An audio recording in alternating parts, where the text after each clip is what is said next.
So let's see how the drafts pan out between both of these teams, between RRQ and Geek Fam in game number 1, presented to you by the official tournament smartphone Samsung Galaxy A55, A35 5G. Now, Geek being on second pick does mean that there is an opportunity for that surprise pick to enter. So RRQ need to still keep this in mind. Helkert, Nolan, gonna be the choice of ban here from RRQ. Meanwhile, the Kingslayers go for an Edith and a Harith ban. Yeah. It's going to be very, very interesting here, RRQ. They stick to what they know.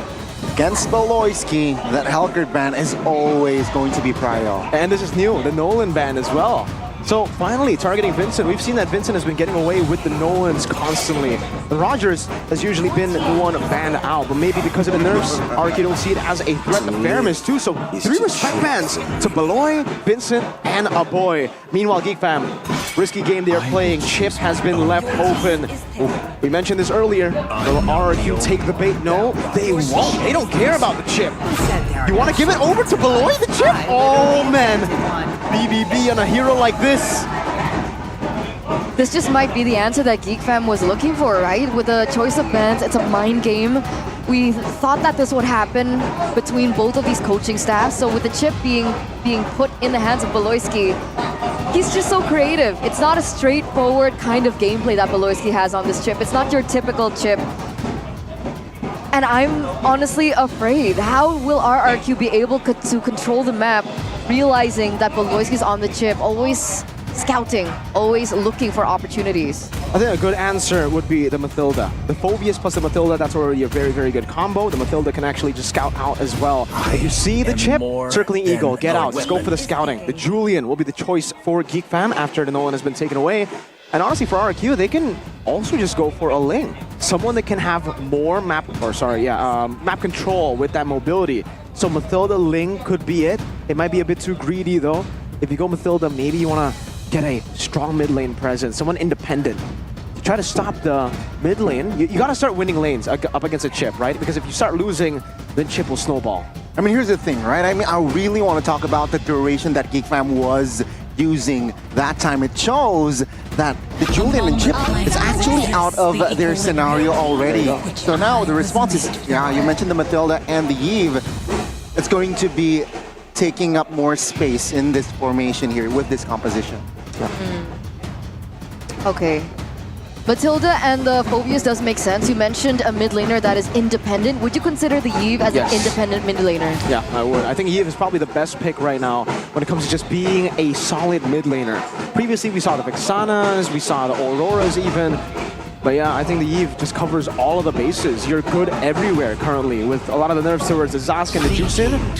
One of the mid laners like Eve will find their way into meta. It's a safe choice for Geek Fam. The Moskov in the gold lane. Having a bit more also of the global presence on top of having the chip. They want to try to match some of the side lane pressure if RRQ wants to go for it. And now, for Geek Fam, going to start banning away, I should say, probably at the jungle. They already banned out the Harith. The Moskov doesn't really find itself in a troublesome matchup outside of the Harith. Except the Natan, I forgot about that. That is a good ban. So now, they should go for the ban towards Sutsujin. That I don't know. Probably Ling? Do they want to ban Ling? What about Hayabusa? I would say they would be okay to leave the Hayabusa open to Sutsujin. That is the only assassin that Sutsujin has picked and lost on. Okay. We'll find a way. Vexana is actually the choice here, banned out from RRQ. Again, like you mentioned, if they want to win in that mid-trio prio with the Mathilda and the Eve, really good clear so far, they do want to eliminate heroes that can look for the same, right? Vexana is a choice of ban. Are they going to eliminate more? Maybe, because, you know, Vexana has like a lot of crowd control, right? You got the Terrify, Eternal's Guard, some peel as well, so seems like RRQ, they do not want to deal with that, but Geek Fam, yeah, even though Scalar wasn't really locked in with this Alice yesterday, seems like Geek Fam, they are saying they respect the potential of this Alice. Yeah, I like that. I really like the adaptation coming in from Geek Fam. I definitely thought there would be a Sutsujin ban, but they're focusing all of their strengths onto RRQ's gold laner. That has been the main strength for them for the longest time. RRQ Hoshi, maybe the Valentina would come through as well for the bans here, knowing that a boy usually does do well when he gets the Valentina, especially here against the Eve. that real-world manipulation is definitely something to eye out for Geek Fam, and it does have pretty good synergy with the chip as well. But they can also go for the XP ban, try to take an initiator or an enabler out. They'll instead just go for the Lo Yi. It could be comboed against the chip.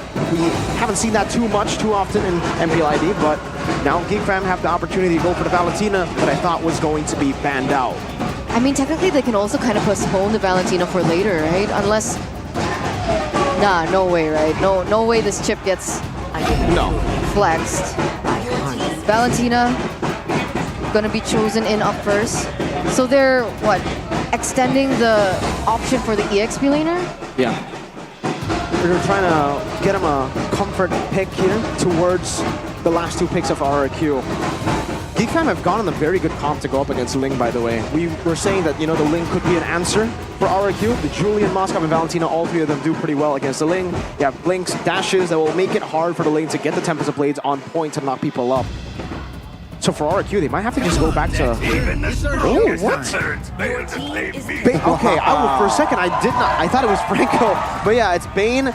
I dislike the Claude pick. The Bane is pretty solid, though. It's a good answer against this chip.